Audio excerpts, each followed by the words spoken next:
آپ کو اکیلے یہ سب کرنے کی؟ میں کہہ رہا تھا نا رکنے کا، مگر آپ مانتی کہاں ہیں؟ کسی کی ہمیشہ اپنی ہی مرضی کرتی ہیں۔ نکت خالہ، میں کون سا کوئی مشکل کام کر رہی تھی، وہ تو اچانک اسٹول پھسل گیا۔ تم دونوں میری ٹینشن مت لو، تھوڑا آرام کرو گی تو ٹھیک ہو جاؤ گی۔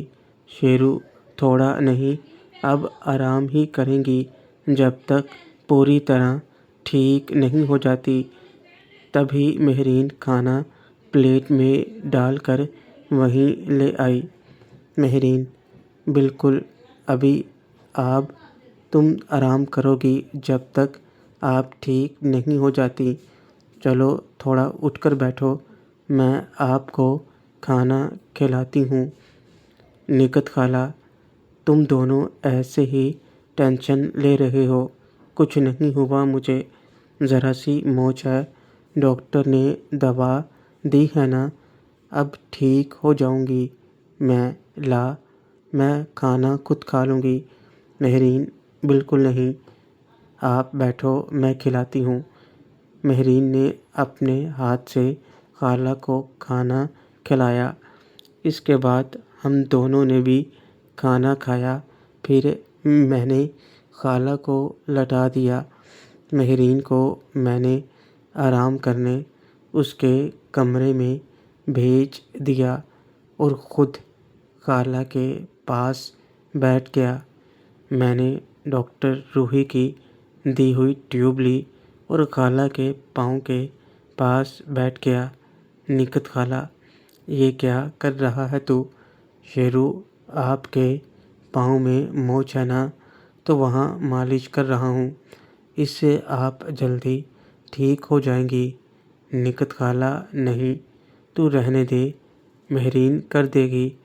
شیرو: خالہ، مہرین سے نہیں ہوگا، وہ خود اتنی نازک ہے، وہ کیا مالش کرے گی، مجھ پر بھروسہ رکھیے، میں اچھی طرح مالش کرنا جانتا ہوں۔ نکت خالہ: نہیں، مجھے اچھا نہیں لگے گا تم سے ایسے کام کروانا، تم رہنے دو۔ شیرو: اچھا تو یہ بات ہے، شاید آپ اسی لیے منع کر رہی ہیں کیونکہ میں لڑکا ہوں۔ نکت خالہ: مار کھائے گا میرے ہاتھوں سے، جو ایسی بات سوچی بھی، تو میرا بیٹا ہے، تیرے بارے میں ایسا سوچوں گی بھلا؟ چل کر لے مالش۔ خالہ کی باتیں سنتے ہی میں نے مسکراتے ہوئے ان کے پاؤں کے پاس اپنا ڈیرا جمایا اور ان کا پاؤں اٹھا کر اپنی ران پر رکھ لیا۔ میں نے خالہ کو جان بوجھ کر ایسا کہا تھا، ورنہ وہ مانتی نہیں اور میرا فارمولہ کامیاب رہا۔ میں نے خالہ کے پاؤں کے جوڑ اور ٹخنے پر کریم لگانے کے بعد مالش شروع کر دی۔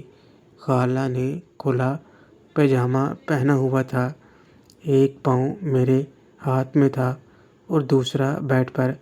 مالش کرنے سے آہستہ آہستہ پائجامہ تھوڑا پیچھے کو سرک گیا اور ان کی پنڈلیاں نظر آنے لگیں، حالانکہ میرا پورا دھیان اس وقت صرف اور صرف اپنے کام پر تھا۔ شیرو: کیسا لگ رہا ہے؟ نکت خالہ: اچھا لگ رہا ہے، مجھے نہیں پتا تھا تو اتنی اچھی مالش کر لیتا ہے۔ شیرو: وہ اکھاڑے میں اکثر کسی نہ کسی کو موچ آ جاتی ہے، تو یہ سب سیکھنے کو مل ہی جاتا ہے، اور مجھے تو استاد جی نے اچھے طریقے سے سکھایا ہے۔ لو، یہ ہو گئی آپ کے پاؤں کی مالش، اور کہاں آپ کو موچ ہے بتائیں، ابھی مالش کیے دیتا ہوں۔ نکت خالہ: نہیں نہیں، بس اتنا ہی ٹھیک ہے، اور کہیں نہیں ہے۔ اب تو آرام کر۔ لیکن شیرو کے سوال سے اس لیے ہڑبڑا گئی تھی کیونکہ اس کو جہاں چوٹ محسوس ہو رہی تھی وہ اس جگہ پر شیلو سے مالش نہیں کروا سکتی تھی۔ وہاں پر تو صرف ایک عورت کو ہی وہ چھونے کی اجازت دے سکتی تھی۔ شیرو، دیکھ لو خالہ، اگر کہیں بھی درد محسوس ہو رہا تھا تو آپ بتا دو، مالش کر کے سب ٹھیک ہو جائے گا۔ نکت خالہ، میں نے کہا نا میں ٹھیک ہوں، اب تو بھی آرام کر۔ شیرو، میں یہیں آپ کے پاس رک جاتا ہوں، آپ آرام کرو، میں بھی کر لوں گا۔ خالہ مجھے کہتی رہیں پر میں نہیں مانا اور وہیں خالہ کے پاس بیٹھ گیا۔ خالہ کو درد میں آرام تھا تو وہ بھی کچھ دیر میں سو گئیں اور میری بھی بیٹھے بیٹھے آنکھ لگ گئی۔ پتہ نہیں کتنی دیر میں ایسے ہی سوتا رہا۔ میری آنکھ خالہ کی درد بھری آواز سن کر کھلی۔ نکت خالہ، اف! میں نے آنکھ کھول کر دیکھا تو خالہ بیڈ پر مچل رہی تھیں۔ درد سے ان کا برا حال تھا۔ شیرو، کیا ہوا؟ خالہ، کیا ہو رہا ہے آپ کو؟ نکت خالہ، درد، بہت درد ہو رہا ہے، جلدی کچھ کرو۔ شیرو، کہاں درد ہو رہا ہے خالہ، بتائیں مجھے۔ نکت خالہ، میری کمر، کوئی دوا دے دو مجھے۔ انجیکشن کا اثر شاید ختم ہو گیا تھا، اس لیے خالہ کو اب دوبارہ سے درد ہونے لگا تھا۔ میں نے جلدی سے مہرین کو جگایا اور روحی کو دوبارہ سے فون کیا۔ روحی نے بتایا کہ وہ آپریشن کرنے جا رہی ہے، اس لیے ابھی نہیں آ پائے گی۔ اس نے بھی کہا جو میڈیسن اس نے دی ہے وہی دوں، زیادہ پین کلر انجیکشن بھی صحیح نہیں ہے، اس لیے ان کی مالش کروں۔ میں پھر سے خالہ کے پاس گیا۔ خالہ، آپ یہ میڈیسن کھا لو اور بتاؤ کہ درد کہاں ہے۔ جیسے تیسے خالہ کو سہارا دے کر میں نے انہیں میڈیسن دی اور دوبارہ سے لٹا دیا۔ نکت خالہ، اوئی ماں، مر گئی۔ شیرو، خالہ بتائیں درد کہاں ہے، مالش کریں گے تو ٹھیک ہو جائے گی۔ آپ، مہرین، امی بولو نا، درد کہاں ہو رہا ہے؟ نکت خالہ، بیٹی کسی کو بلا لاؤ، بہت درد۔ شیرو، خالہ بتائیں تو صحیح کہاں ہے درد، میں کر دیتا ہوں نا مالش۔ نکت خالہ، نہیں، تم نہیں، مہرین تم کر دو، تم ہی کر دو۔ میں سمجھ گیا کہ ضرور ایسی جگہ خالہ کو درد ہے جہاں وہ مجھ سے مالش نہیں کروانا چاہتی، اس لیے میں نے مہرین کو ٹیوب دی اور روم سے باہر چلا گیا۔ مہرین کچھ دیر تک خالہ کو مالش کرتی رہی، پھر اس نے دروازہ کھولا تو میں اندر گیا۔ خالہ نے اب اپنے اوپر ایک چادر ڈالی ہوئی تھی۔ شیرو، خالہ اب کیسا لگ رہا ہے؟ نکت خالہ، اب کچھ ٹھیک ہے۔ تم گئے نہیں، تمہیں جانا نہیں تھا کھیلنے؟ شیرو، آج میں کہیں نہیں جا رہا خالہ، جب تک آپ اچھی نہیں ہو جاتی۔ میں آپ کو ایسی حالت میں چھوڑ کر کیسے جا سکتا ہوں؟ نکت خالہ، میرا پیارا بیٹا، اب بیٹھ میرے پاس۔ بیٹھے بٹھائے تم دونوں کو مصیبت میں ڈال دیا میں نے۔ شیرو، اس میں مصیبت کیسی؟ آپ بھی تو ہمارے لیے یہ سب کرتی نا، تو کیا ہمارا فرض نہیں ہے آپ کی دیکھ بھال کرنا؟ مہرین، بالکل امی، آپ تو روز ہی کرتی ہیں۔ ایک دن میں کر لوں گی تو کیا ہو جائے گا؟ نکت خالہ، تجھے آتا ہی کہاں ہے جو تو کرے گی؟ تم ایسا کرو، اپنی خالہ کو فون کر کے یہاں بلا لو، وہ سب سنبھال لے گی۔ مہرین، رہنے دو امی، کیوں ان کو تکلیف دے رہی ہو؟ میں ہوں، میں کر لوں گی سب کام نکھت خالہ، لیکن تمہیں کھانا بنانا کہاں آتا ہے ابھی؟ مہرین: روٹی تو بنا ہی لیتی ہوں نا، سالن باہر سے منگوا لیں گے۔ شیرو: سالن کا روٹی بھی باہر سے ہی لے کر آیا کروں گا میں، تم ایسے ہی پریشان ہو رہی ہو۔ مہرین: نہیں، روٹی میں بنا سکتی ہوں، بس تم سالن لے کر آ جاؤ۔ شیرو: اچھا ٹھیک ہے، فی الحال اگر چائے کافی بنا سکو تو بنا دو۔ مہرین: میں ابھی بنا کر لائی۔ مہرین خوش ہوتے ہوئے جلدی سے کچن میں چلی گئی۔ میں اور خالہ باتیں کرنے لگے۔ کچھ دیر میں مہرین کافی بنا لائی۔ مہرین: کیسی بنی؟ شیرو مزے لیتے ہوئے: ٹھیک ٹھاک ہے کام چور۔ میری بات سن کر مہرین کا چہرہ اتر گیا۔ نکھت خالہ کیوں تنگ کر رہا ہے میری بچی کو؟ اچھی تو بنی ہے۔ مہرین: کافی بہت ہی اچھی بنی ہے۔ میری جان کے ٹوٹو، اسکپ مت کرنا۔ ہم نے یوٹیوب آٹومیشن کا ایک چینل شروع کیا ہے، تو آپ سب سے گزارش ہے، جتنے بھی لوگ میری آواز کو اور میرے ناولز کو پسند کرتے ہیں، سب ایک بار ہمارے اس چینل کو وزٹ ضرور کریں، جس کا لنک کمنٹ میں پن ہے۔ اس کو سبسکرائب کریں اور ہر بندہ ایک دفعہ پوری ویڈیو لازمی دیکھے، خاص طور پر وہ لوگ جو امریکہ میں ہماری ویڈیو دیکھتے ہیں۔ ایک بات یاد رکھیے، کمنٹ انگلش میں ہی کرنا ہوگا۔ مہرین: آپ تو کہیں گی، مجھے پتہ ہے خراب ہی بنی ہوگی۔ مہرین نے منہ بنا لیا تو مجھے ہنسی آ گئی۔ شیرو جاتے ہوئے: دیکھو خالہ کیسی لگ رہی ہے مہرین، جیسے ابھی رو پڑے گی۔ خالہ نے بالکل ٹھیک کہا، کافی بہت ہی اچھی بنی ہے، میں تو بس مزاق کر رہا تھا۔ مہرین: نہیں، تم جھوٹ بول رہے ہو۔ شیرو: ارے نہیں بابا، سچ میں کافی بہت اچھی بنی ہے۔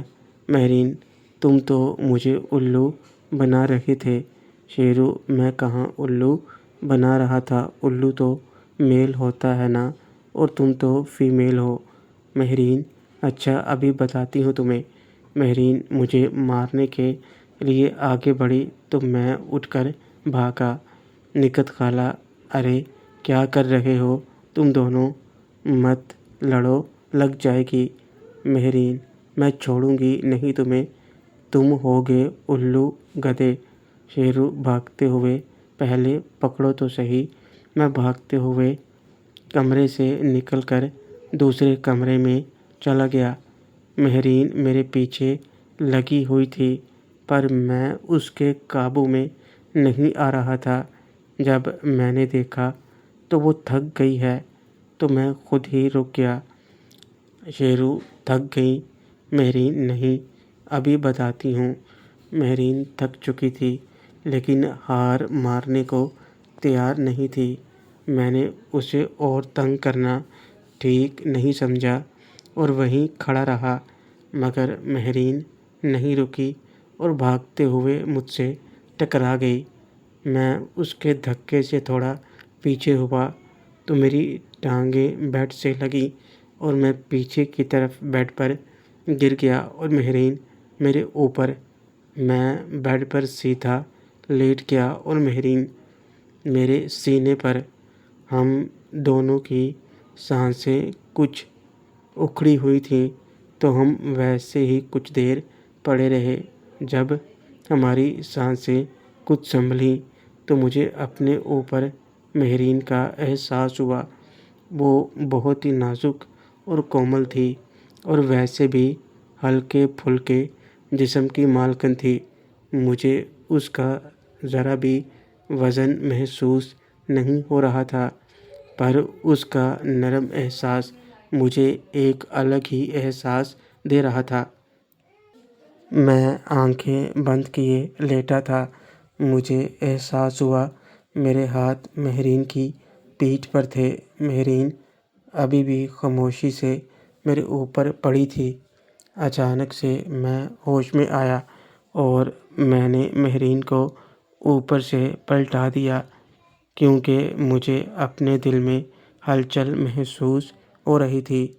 مہرین کو میں نے جیسے ہی بیڈ پر پلٹایا تو وہ بول اٹھی، کیا ہوا؟ شیرو، کچھ نہیں۔ اب کیا میرے اوپر ہی پڑی رہو گی؟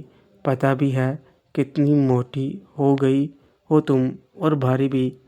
مہرین، کیا کہا؟ موٹی؟ تم ہوگے موٹے کدو سانڈ۔ مہرین پھر سے میرے اوپر کو پلٹی اور میرا گلا دبانے لگی۔ میں نے اس کے ہاتھ اپنے گلے سے ہٹائے، اسے پلٹا دیا، اور اب میں اس کے اوپر تھا۔ انجانے میں ایک اور غلطی مجھ سے ہو گئی۔ میں مہرین کے اوپر ہوا تو اس کے درمیان میں آ گیا۔ یہ جگہ بہت غلط تھی۔ ایک پل میں میری دھڑکنیں بڑھ گئیں۔ مہرین میرے نیچے دب سی گئی تھی۔ کہاں وہ بیچاری پھولوں سے نازک، کہاں میں ایک فولادی جسم کا مالک۔ مہرین اچانک سے خاموش ہو گئی۔ ہم دونوں ہی خاموش تھے، مگر ہماری دھڑکنیں شور کر رہی تھیں۔ مہرین اور میری نظریں ملیں تو ہم ایک دوسرے کو ہی دیکھنے لگے۔ میں خود کو روک نہیں پا رہا تھا۔ مہرین کے ساتھ اکثر ہی میں اپنے آپ بھی ایسی سچویشن میں کسی اندھے کی طاقت کے جال میں پھنس جاتا تھا۔ مہرین بھی کوئی حرکت نہیں کر رہی تھی، اور نہ ہی میں۔ مجھے ایسا لگا جیسے کوئی مقناطیسی طاقت مجھے کھینچ رہی ہے، اور میں مہرین کے اوپر جھکتا چلا گیا۔ مہرین کا چہرہ ایسے تھا جیسے مجھے بلا رہا تھا۔ ابھی میں اس کے چہرے کے قریب ہی پہنچا تھا، نکہت خالہ کی تیز آواز ہم دونوں کے کانوں میں پڑی، اور میں ہوش میں آیا۔ اچانک سے میں مہرین کے اوپر سے اٹھا اور بنا مہرین کی طرف دیکھے جلدی جلدی کمرے سے نکل کر نکہت خالہ کی طرف بھاگا۔ شیرو، من ہی من میں شکر ہے بچ گیا، ورنہ آج مجھ سے بہت بڑی غلطی ہو جاتی۔ مہرین ابھی تک بیڈ پر ویسی ہی پڑی تھی۔ اسے تو سمجھ ہی نہیں آ رہا تھا جو ابھی دونوں کے بیچ ہوا۔ اس نے بھی وہی کشمکش محسوس کی تھی جو شیرو نے محسوس کیا تھا۔ ایک طرف وہ اس بات سے ڈر رہی تھی جو ہونے جا رہی تھی، وہیں دوسری طرف اس کا دل خوشی سے جھوم بھی اٹھا جب شیرو اسے کس کرنے والا تھا، پر عین موقع پر وہ رک گیا اور اس کے سارے ارمان دھرے کے دھرے رہ گئے۔ مہرین من ہی من میں، کیا سچ مچ وہ مجھے؟ پھر وہ رک کیوں گیا؟ مجھ پر حق کیوں نہیں جتاتا بدھو؟ خود ہی من میں سوچتی وہ مسکرا اٹھی اور اپنی دھڑکنوں کو سنبھالتے ہوئے اٹھ کر جلدی سے باتھ روم میں چلی گئی اور منہ پر پانی مار کر اپنی حالت ٹھیک کی۔ شیرو، کیا ہوا؟ خالہ آپ بلا رہی تھی۔ میں یہاں بستر پر پڑی ہوں اور تم لوگ ادھم مچا رہے ہو۔ چلو بیٹھو یہاں آرام سے۔ اور کہاں ہے وہ؟ بلاؤ اسے بھی۔ شیرو، ارے نہیں خالہ، ایسی کوئی بات نہیں، وہ تو بس تھوڑا سا مذاق کر رہا تھا میں۔ نکہت خالہ، پر وہ ہے کہاں؟ تبھی مہرین بھی کمرے میں داخل ہوئی۔ اس نے ایک نظر مجھے دیکھا اور سیدھا خالہ کے پاس آ گئی۔ مہرین، میں تو یہی ہوں امی، میں کہاں جاؤں گی؟ نکہت خالہ اتنی بڑی ہو گئی پھر بھی ذرا سا مذاق نہیں سمجھتی؟ یہ تو تجھے جان بوجھ کر چھیڑ رہا تھا اور تو لگ گئی پیچھے۔ امی، میں کھانے کی تیاری کرتی ہوں۔ آپ نے جو کھانا ہے وہ منگوا لو۔ اتنا کہہ کر مہرین روم سے باہر نکل گئی اور جاتے جاتے ترچھی نظروں سے مجھے دیکھ رہی تھی۔ مجھے لگا کہیں وہ مجھ سے ناراض تو نہیں، پر میں اس سے اس بارے میں بات کرنے کی بھی ہمت نہیں کر پا رہا تھا۔ خیر، اس کے بعد کچھ دیر میں نے نکت خالہ سے باتیں کی اور پھر ہوٹل سے سالن لینے چلا گیا ڈنر کے لیے۔ اس دوران میری ثمینہ میڈم سے بھی فون پر بات ہوئی اور ریما سے بھی۔ میں نے دونوں کو بتا دیا نکت خالہ کے بارے میں۔ کرتے کرتے رات ہو گئی۔ مہرین نے اپنے ہاتھوں سے روٹیاں بنائیں اور پھر ہم نے ساتھ میں ڈنر کیا۔ مہرین نے اس حادثے کے بعد سے مجھ سے بات نہیں کی، پر وہ مجھے دیکھ کر بار بار شرما رہی تھی۔ مجھ سے بھی بات کرنے کی ہمت نہیں ہو رہی تھی۔